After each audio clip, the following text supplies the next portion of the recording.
السلام علیکم ورحمۃ اللہ وبرکاتہ۔ چھپکلی کو کیوں مارتے ہیں؟ چھپکلی کو مارنے پر ثواب ملتا ہے یا نہیں؟ انشاءاللہ حدیث شریف سنیں گے تو ایمان تازہ ہو جائے گا۔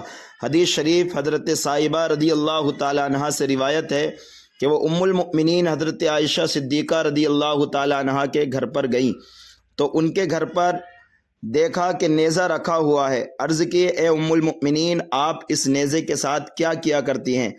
آپ نے فرمایا کہ ہم اس نیزے سے چھپکلیوں کو مارتے ہیں، کیونکہ اللہ تعالیٰ کے نبی صلی اللہ تعالیٰ علیہ وسلم نے ہمیں بتایا کہ جب حضرت ابراہیم علیہ السلام آگ میں ڈالے گئے تو زمین کا ہر جانور اس آگ کو بجھا رہا تھا، لیکن چھپکلی اس پر پھونکے مار رہی تھی۔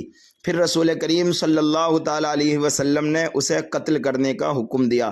اس حدیث شریف سے واضح ہو جاتا ہے کہ حدیث شریف کے اندر چھپکلی کو مارنے کا حکم دیا، اور چھپکلی کو کیوں مارا جاتا ہے؟ اس لیے کہ حضرت ابراہیم علیہ السلام کو جب آگ میں ڈالا گیا تو چھپکلی اس کو بھڑکانے کے لیے پھونکے مار رہی تھی، اس وجہ سے چھپکلی کو مارنے کا حکم دیا۔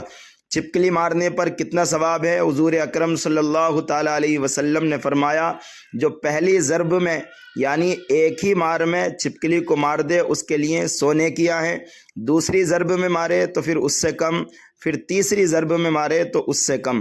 حدیث شریف سن کر یہ بات تو معلوم ہوئی کہ چھپکلی کو مارنا چاہیے اور اس کے مارنے پر ثواب بھی ملتا ہے، اور دوسرے بھی فوائد ہیں اس کو مارنے کے۔